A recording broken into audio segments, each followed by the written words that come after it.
Hey guys, so I was hoping to do a let's go shopping video today. It's Sunday mid-morning and it's kind of the worst time because it's going to be totally packed. We're gonna definitely look at some houseplants, of course, but I'm gonna look at all kinds of plants today, to be honest with you. I've been working on my plant room and it's still a little bit slow coming together. I've really had to think about storage and like how I actually want to display plants. I did promise to think very seriously and to consciously consider where I would put each plant that I bring in. Maybe it's just a browsing trip, maybe not. Let's go shopping. So I started at Home Depot and I tried to record live audio for you. However, it was really packed and the music was blaring. But I went straight for the Caladiums. I really have always wanted to try these as an indoor plant. I just don't think that I can get the humidity that they would need. These are Carolyn Whartons, I think. Really beautiful. Look at that new leaf right there about to unfurl. So tempting every time I go. I also checked out some of the cacti, like this prickly pear, and I also looked at some of the succulents. They had aloe that looked really good, and I've got a few aloe, but to be honest with you, indoors I don't have the right light. And of course I had to go over to the Echeverias. I've never showed on my channel that I do have quite a few of these. However, again, I don't have ideal indoor conditions. Some long fingers right there. And the thing is that when you do that, when you bring them indoors, and they just start to stretch, it feels terrible. They also had this Plumeria, which was really cool. They had another one inside that looked better, but more Echeveria that are really just heavily flowering right now. Even outdoors, these would get just burned to a crisp in my yard. So the prickly pear cactus can kind of barely stand it. I live in a region where today, where I'm filming this, it is going to be 106 degrees Fahrenheit. So some of the cacti here have already been scorched by the sun. Some of the succulents that you see are really burnt. That's just how it goes this time of year here. Late July to August is really tough. Oh, but look at these. Aren't these gorgeous? Look at these flowers. Oh my gosh. If I had the right light, let me tell you, I don't know how many of these I would have. Like, could I fill an entire room? Please. Just so beautiful. They had the red and the fuchsia flowers. Just gorgeous. And then I went inside and they had these golden Madonnas on sale. They're huge, but they're not cat safe, and so definitely wouldn't be good for the cat room because they'd probably be on the floor. Spathiphyllum, some money trees. They also had some fiddle leaf figs, and these are all established trees that have been notched, so they're all growing branches. And they also, of course, I had to check out the Calathea. They had some illustrious Calatheas. They also had some medallions, and they looked okay. They could look a lot worse. I've noticed that just with Calatheas and some other tropicals, they just never look good very long inside of any of the big box stores. They just require a lot of care and very specific types of watering. They had some snake plants, Bromeliads. I was really interested in this because if you have seen the last few of my videos, I got one of these moonshine Sansevierias, these snake plants, and then this croton. Look at the flower. Oh, it was flowering. It's so beautiful. They also had some syngonium, some butterfly syngonium that were really beautiful.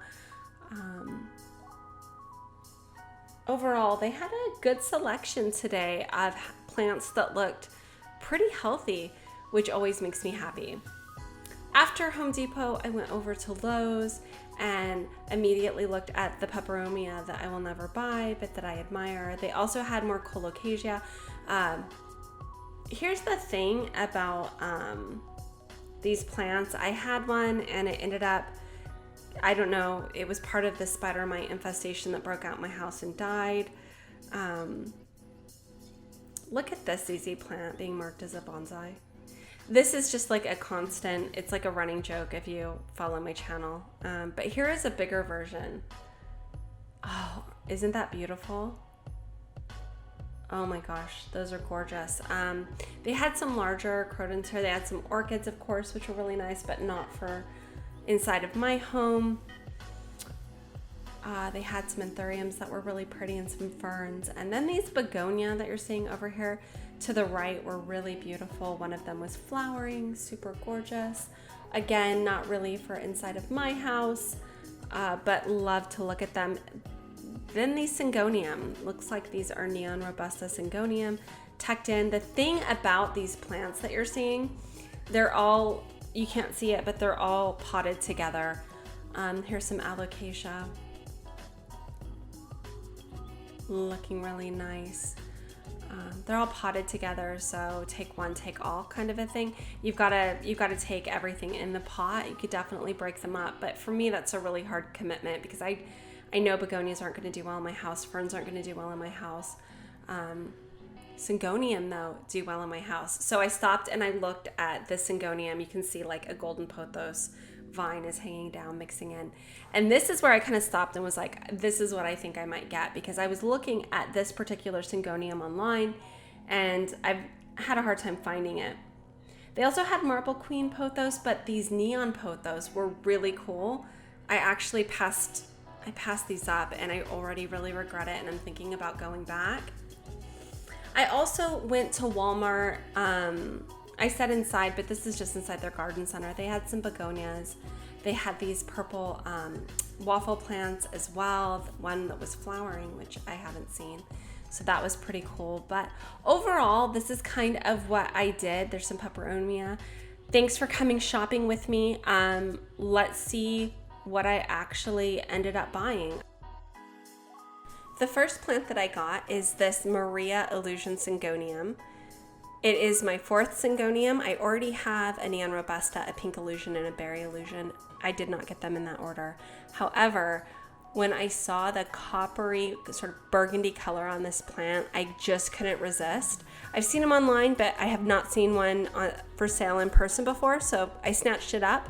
The second plant is this purple waffle plant, and if you have been watching my channel for a bit, you know that I have a snow white, or I should say I had a snow white waffle plant. I lost it at the beginning of July.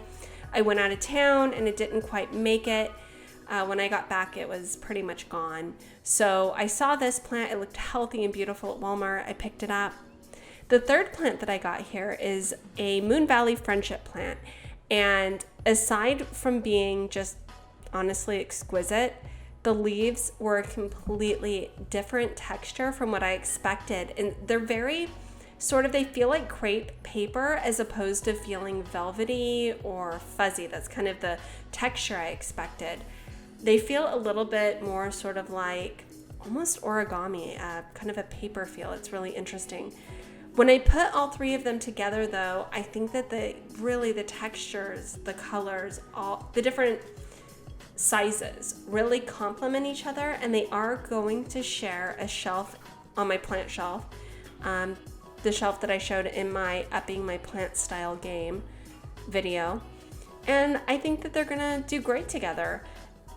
They're very complementary.